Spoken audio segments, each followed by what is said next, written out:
Assalamualaikum warahmatullahi wabarakatuh. Bismillahirrahmanirrahim. Alhamdulillahirabbil alamin wa bihi nasta'in ala umuri dunya wa din, wassalatu wassalamu ala asyrafil anbiya wal mursalin wa ala alihi wa sahbihi wa man sara ala nahjihi bi ihsanin ila yaumil wa ba'd.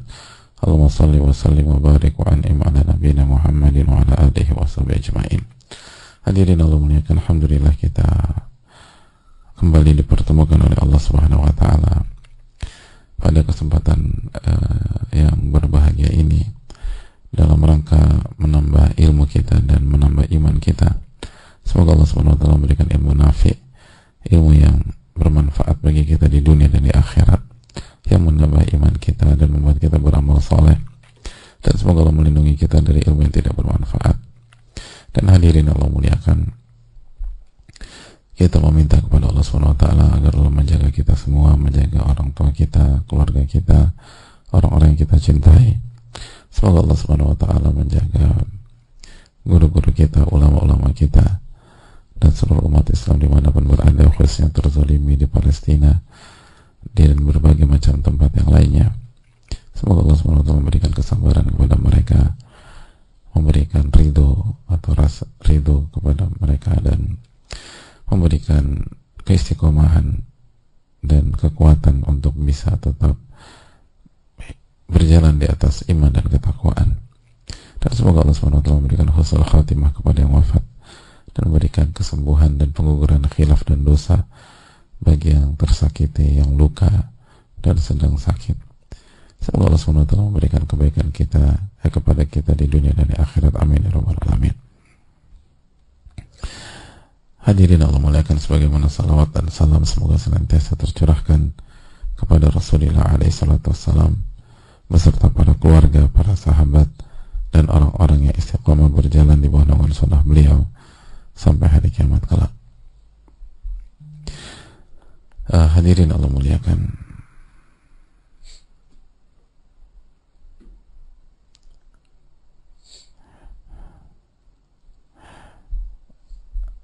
kembali kita bersama di majelis ini, dan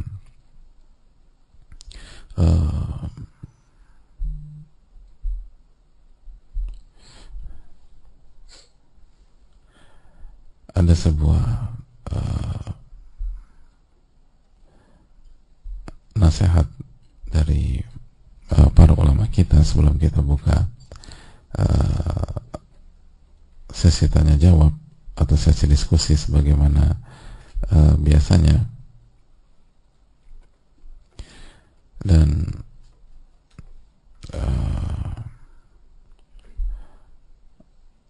ulama kita mengatakan bahwa sebagaimana dikatakan Abdul Qasim rahimahullah, inna lillahi ibadan aqalu, sesungguhnya Allah memiliki hamba-hamba yang punya akal sehat.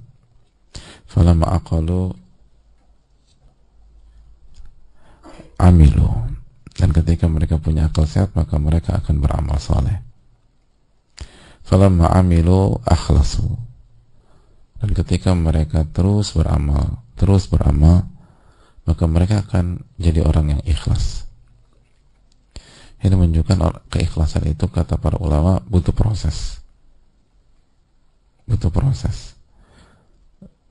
Sulit untuk ikhlas di awal dengan keikhlasan dengan level yang tinggi.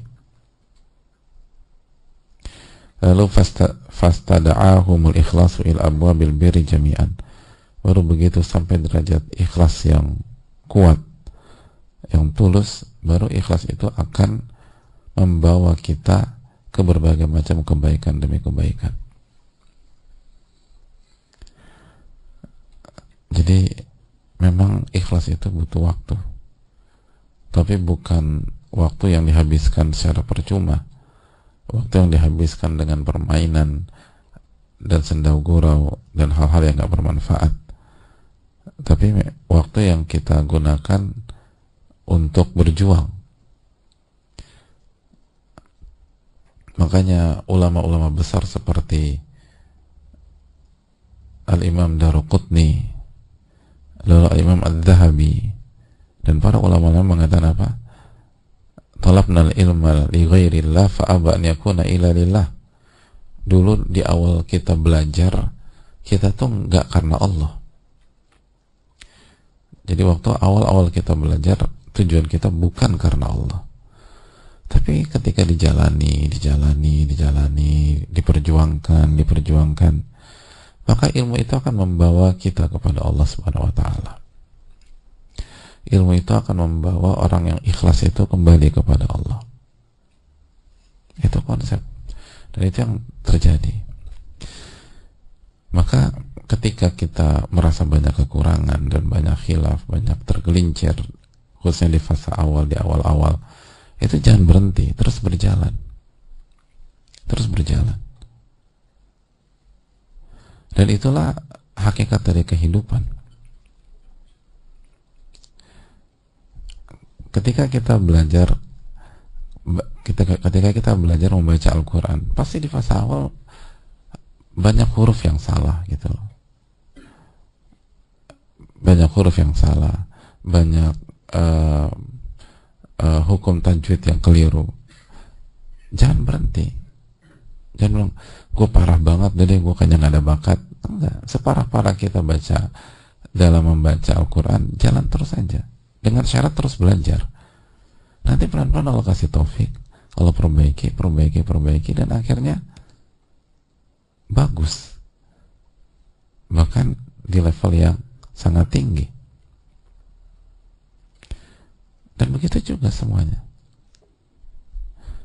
Ada orang belajar bahasa Inggris, pronunciation-nya salah, grammar-nya berantakan. Udah, yang penting belajar, bicara, udah. Banyak belajar rutin, banyak bicara. Kalau kayak gini banyak bicara nggak apa-apa. Banyak bicara, banyak mendengar, banyak baca, banyak nulis, gitu ya. Banyak baca. Nanti jago. Nanti tanpa terasa skill bahasa Inggris kita akan bagus. Sama orang belajar bahasa Arab. Ketika bicara berantakan, terus belajar apa? Membaca kitab klasik, kita bingung, gundul semua nih gitu. Yang cepak aja gue nggak bisa. Ini gundul setengah mati, gimana cara bacanya? Udah, penting belajar aja terus. Itu tadi, banyak mendengar, banyak bicara, pakai bahasa Arab tentu aja. Jangan pakai bahasa Indonesia juga. Kayak tadi belajar bahasa Inggris, pakai bahasa Inggris, ya pakai bahasa Indonesia juga. Terus banyak bicara bahasa Arab, banyak mendengar, banyak baca, banyak nulis. Nanti Allah kasih taufik, bisa.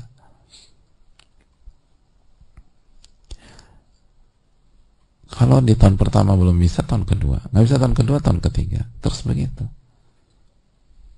Emang ada bayi gagal belajar bahasa ibunya? Kan nggak ada. Gitu. Cuman ada yang cepat, ada yang lambat, gitu aja. Ada yang cepat, ada yang lambat. Jadi hadirin Allah muliakan, begitu juga dengan keikhlasan. Begitu juga dengan keikhlasan. Belajar ketika kita ingin ikhlas atau ingin punya amalan hati yang baik, maka solusinya adalah belajar beramal.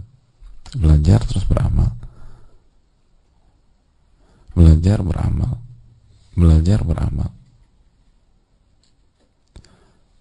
Asal jujur gitu, diingetin, nerima, diarahin, terus nanti ikhlas itu akan muncul.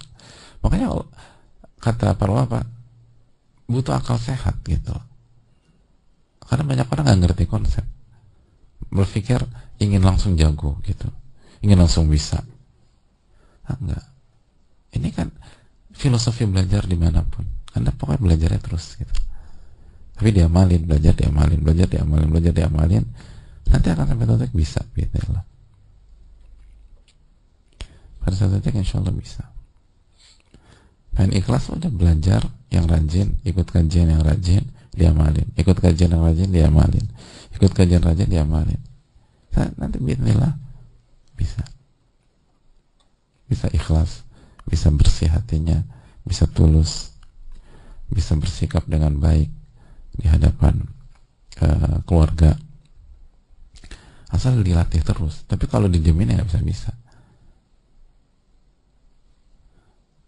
Ya, itu tadi kenapa kita bisa bahasa Indonesia, ya karena belajar. Aku nggak pernah belajar bahasa Indonesia, ya belajar kan harus kursus, dengar gitu.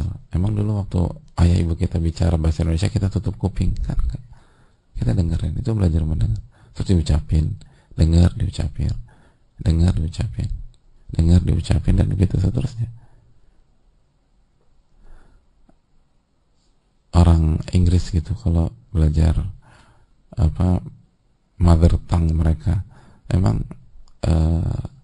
1-2 hari enggak. Terus orang Arab gitu masih kecil belajar lugatil bahasa ibu mereka, emang kan semua dicoba dan seterusnya. Makanya menarik ini, Allah tuh punya orang-orang yang berakal sehat. Nah, orang-orang yang berakal sehat itu belajar beramal. Nanti kalau udah begitu mereka ikhlas. Begitu ikhlas, itu dibuka semuanya. Bisa ini, bisa itu, segala macam gitu. Semoga Allah memberikan taufik kepada kita. Allah Ta'ala misalnya sebuah quote yang sangat menarik dan penting buat kita. Wassallallahu alaihi wasallam. Kita buka sedikit waktu untuk sesi tanya jawab.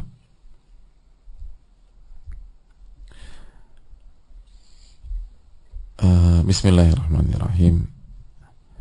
Assalamualaikum warahmatullahi wabarakatuh. Waalaikumsalam warahmatullahi wabarakatuh.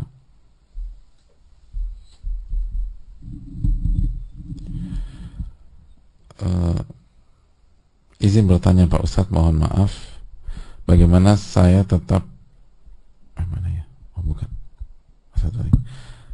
semoga Allah merahmati Imam An-Nawawi, orang tua beliau, guru-guru beliau, serta orang-orang yang beliau sayangi. Amin ya rabbal alamin.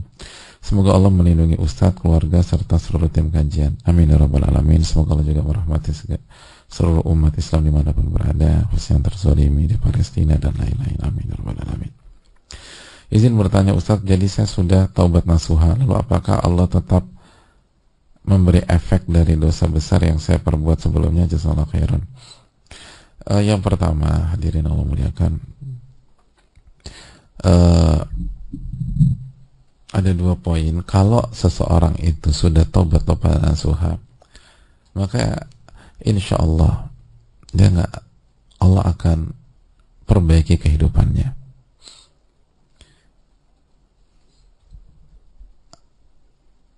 Kalau dia taubat-taubatan nasuha, yang berlaku bagi dia adalah surat Al-Furqan ayat 70.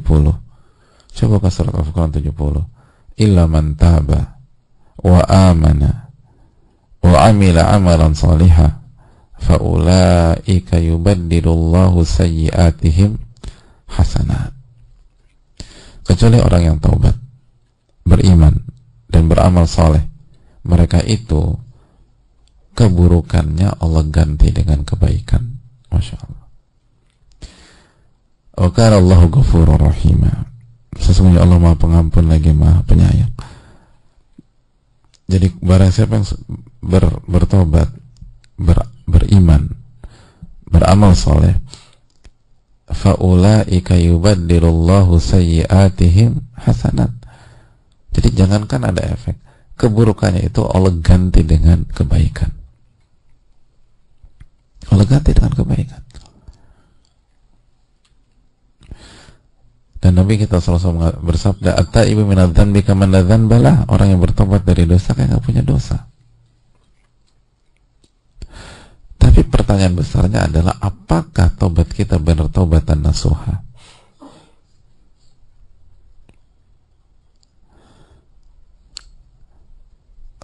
Dan taubatan nasuha susah untuk diklaim. Terlebih lagi bahwa konsepnya itu bukan mengklaim. Konsepnya itu dalam beramal soleh adalah menggabungkan antara cinta, harap, dan cemas.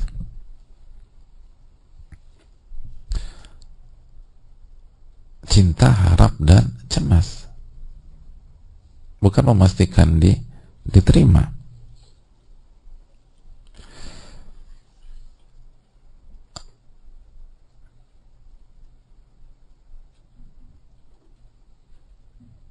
Hadirin Allah muliakan, makanya Nabi Ibrahim setelah membangun Ka'bah, beliau berdoa, Rabbana taqabbal minna, bersama Nabi Ismail, ya Allah terimalah amal ibadah kami ini. Minta kepada Allah diterima, bukan mengklaim amalku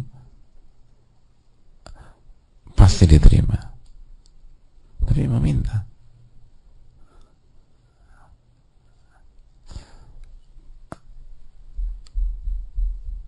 Dan itulah mental dari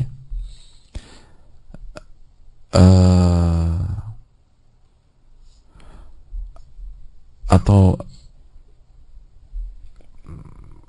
rasa yang ada di dalam hati orang-orang beriman. Sebagaimana Allah firmankan dalam surat Al-Mu'minun ayat 60, Allah berfirman, "Walladzina yu'tuna ma atau wa qulubuhum wajilah annahum ila rabbihim raji'un." Dan orang-orang yang mengerjakan apa yang mereka kerjakan,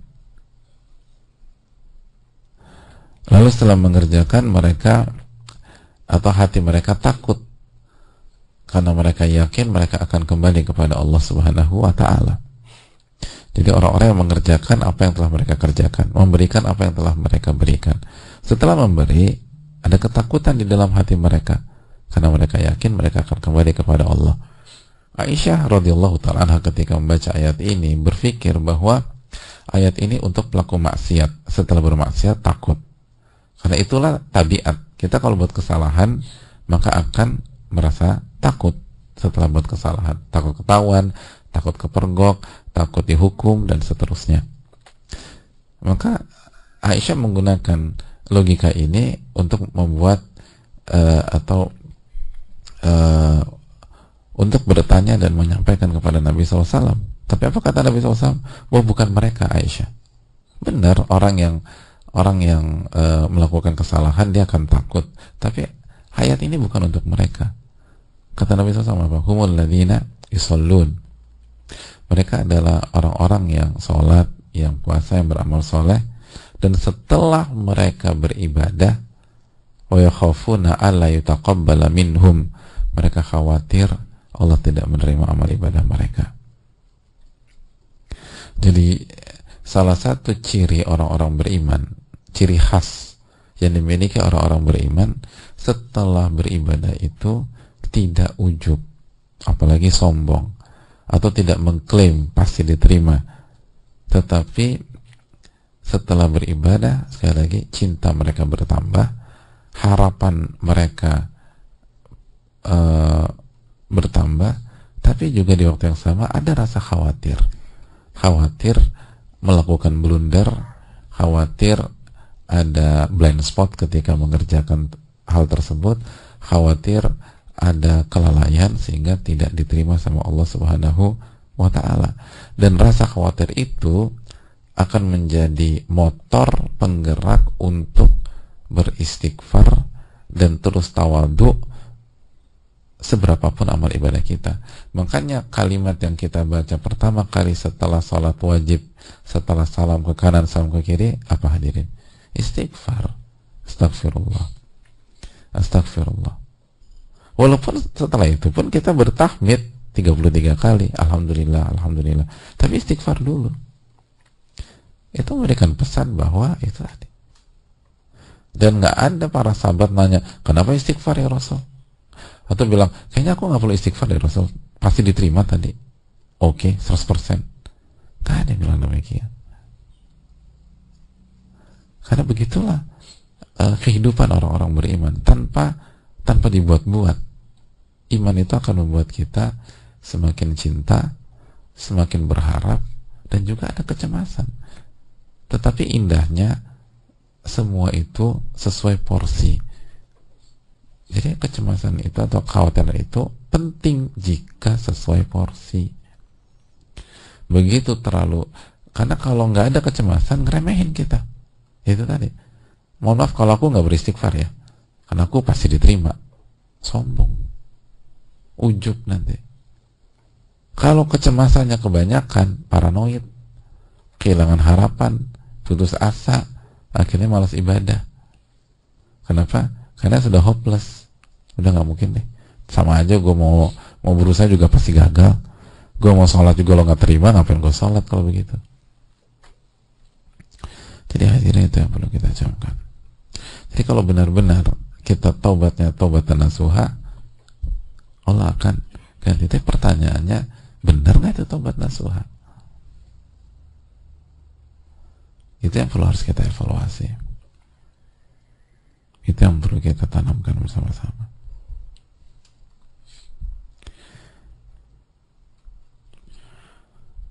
Bismillahirrahmanirrahim. Assalamualaikum warahmatullahi wabarakatuh. Pak Ustadz, waalaikumsalam warahmatullahi wabarakatuh. Izin bertanya, silahkan, tapi jangan lupa doakan Imam Nawawi, doakan para ulama kita yang selama ini kita belajar dari mereka dan mengambil ilmu-ilmu mereka. Man sana ilaikum ma'rufan fakafi'u, barang siapa yang berbuat baik kepada Anda maka balaslah. Ini perintah Nabi SAW. Kalau belum bisa balas, maka doakan kebaikan. Izin bertanya Pak Ustadz, mohon maaf, bagaimana saya sebagai anak tetap berbakti kepada orang tua dan bersabar menjalankan perintah Allah dan menjauhi larangannya apabila maaf saya tidak mendapatkan contoh yang baik dari ayah saya, dan bagaimana saya sebagai anak bisa mengajak keluarga ini untuk bersama-sama taat dan selalu ingat kepada Allah Subhanahu wa taala. Jazakallahu khairan, barakallahu fikum Ustaz. Wa iyyakum, jazakallahu khairan. Makasih banyak. Yang pertama, hadirin Allah muliakan,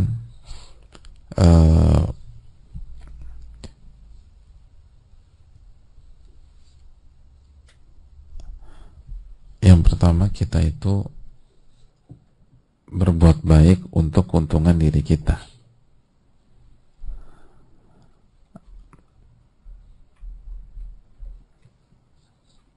Jadi maksudnya kita tuh berbuat baik karena Allah Subhanahu wa taala, bukan karena orang itu baik atau tidak.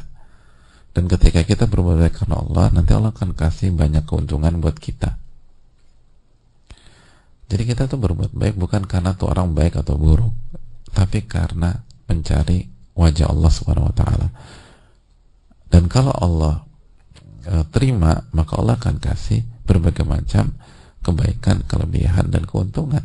Udah, nggak ada urusan sama dia. Itu secara umum. Nah, begitu juga dengan konteks keluarga, gitu loh. Kita berbuat baik kepada orang tua karena Allah, bukan tergantung kondisi orang tua. Kalau orang tua baik ya baik, kalau orang tua nggak bertanggung jawab ya aku lawan Pak Ustadz. Bukan begitu. Tanpa membenarkan yang salah. Yang salah tetap salah, tapi kita harus berbakti. Itu yang pertama. Yang kedua, berkaitan dengan orang tua, hadirin, orang yang nggak punya jasa sama kita saja, orang yang nggak punya jasa kepada kita saja, bahkan yang nggak baik sama kita, kita tetap diminta untuk balas dengan baik.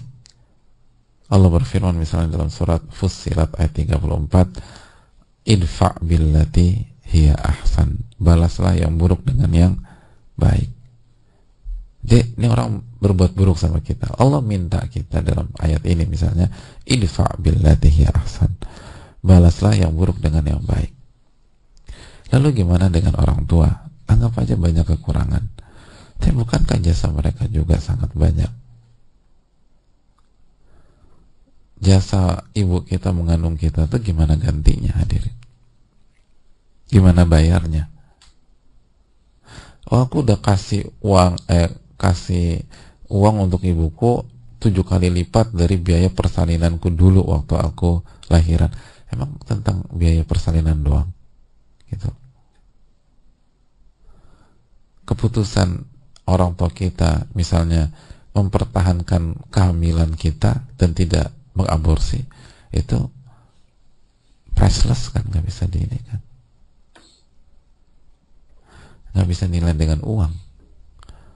Lalu keputusan mereka nggak menjual kita di misalnya human trafficking atau apa, setelah kita lahir terus memilih untuk mengasuh kita, mendidik kita, itu kan nggak bisa nilai dengan uang.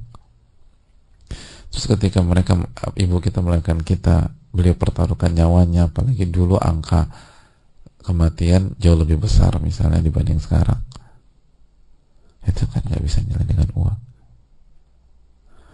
Ada gini loh, ada orang yang sehari-hari nyebelin gitu, nyebelin banget ya orang, sampai pada satu hari dia selamatkan nyawa kita dengan setelah taufik dari Allah. Dia selamatkan nyawa kita. Kita lagi jalan mau ditabrak, terus ditarik sama dia, akhirnya kita selamat dari tabrakan yang kalau kena kemungkinan maut. Kira-kira itu dosa-dosanya jadi putih apa enggak di mata kita? Oh udah ini orang baik udah, karena nyelamatin nyawa. Lalu gimana dengan menyelamatkan nyawa kita sekaligus mempertaruhkan nyawanya? Kan itu yang dilakukan oleh ibu kita. Ya udah, kalau ada kesalahan segala macam itu nggak sebanding, hadirin. Itu hal yang penting. Dan sekali lagi ini ujian keikhlasan dan ketulusan kita. Apakah kita berbuat baik karena manusia baik kita baik, manusia buruk kita buruk, atau kita berbuat baik karena Allah Subhanahu wa ta'ala. Allah ta'ala misal.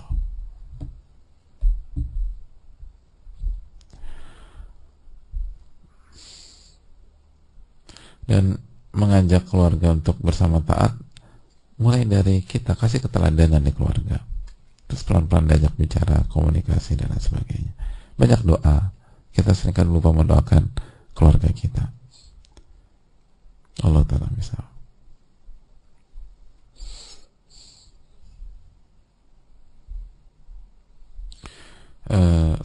Bismillahirrahmanirrahim. Assalamualaikum warahmatullahi wabarakatuh. Waalaikumsalam warahmatullahi wabarakatuh. Semoga Allah merahmati Imam Nawawi, Ustadz beserta seluruh kaum muslimin, amin ya rabbal alamin. Assalamualaikum Ustadz wa iyyakum. Ibu saya seorang penderita kanker stadium akhir. Saat ini beliau sudah tidak mampu bangun dari tempat tidur dan menggunakan oksigen tambahan. Kanker sudah menyebar ke banyak organ tubuh, salah satunya otak, sehingga kemampuan berpikir ibu sudah berkurang. Dan saat ngobrol, apa yang diucapkan tidak kita pahami. Setiap meminta sholat, kami membersihkan kotoran ibu sebelum membantunya berwudu menggunakan spray berisi air. Namun beberapa kali yang terjadi adalah ibu lupa cara sholat. Apakah hukum sholat untuk pasien yang mengalami hal seperti ini? Dalam perawatan ibu saya mengalami up and down, tapi saya ingat bahwa ini adalah bentuk birrul walidain. Namun akal manusia saya merasa bahwa saya tidak tega kalau harus birrul walidain. Ibu saya harus mengalami hal seperti ini. Setiap orang yang menyemangati saya, sabar ya, ini jadi ladang pahala untuk berbakti kepada ibu. Saya juga ikut berpikir, kenapa harus sakit parah dulu saya baru bisa berbakti. Saya sudah berusaha ridho dengan keadaan saat ini, namun saya masih suka menyalahkan ayah karena beliau tidak mengizinkan ibu untuk melanjutkan proses diagnosa dan pengobatan tahun lalu karena takut dan trauma, dan baru mengizinkan setelah kondisi ibu sudah sangat lemah. Sepertinya dosa durhaka saya ke ayah saya juga banyak, karena sebelumnya saya sering meminta ayah saya untuk membawa ibu saya berobat. Bagaimana agar saya tidak menyalahkan ayah saya terus? Semoga Allah mengampuni saya. Terima kasih Ustaz. Yang pertama, sekali lagi, dinamika antara ayah dan ibu kita adalah ujian keikhlasan kita. Ujian keikhlasan kita, bisa nggak kita tetap bersikap objektif dan memberikan hak mereka walaupun mereka tidak perform misalnya. Dan perform belum tentu ke kita, bisa jadi ke diantara mereka. Itu hal yang penting. Jadi Allah mengatakan apa dalam Al-Furqan ayat 20, wa ja'alna ba'dakum li ba'din fitnatan atasbirun wa kana rabbuka basira. Dan kami jadikan interaksi di antara kalian sebagai ujian, sabar nggak ngadepin itu semua, dan Allah Maha melihat apa yang kalian kerjakan.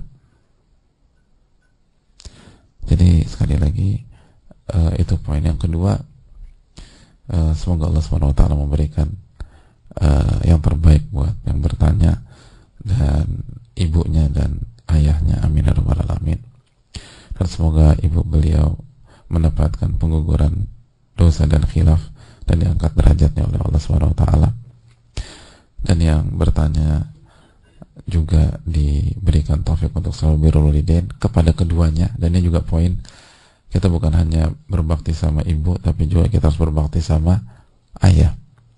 Semoga yang bertanya bisa menjalankan dua peran tersebut. Dan bagi ayahnya, semoga beliau punya jawaban ketika Allah tanya di hari kiamat nanti.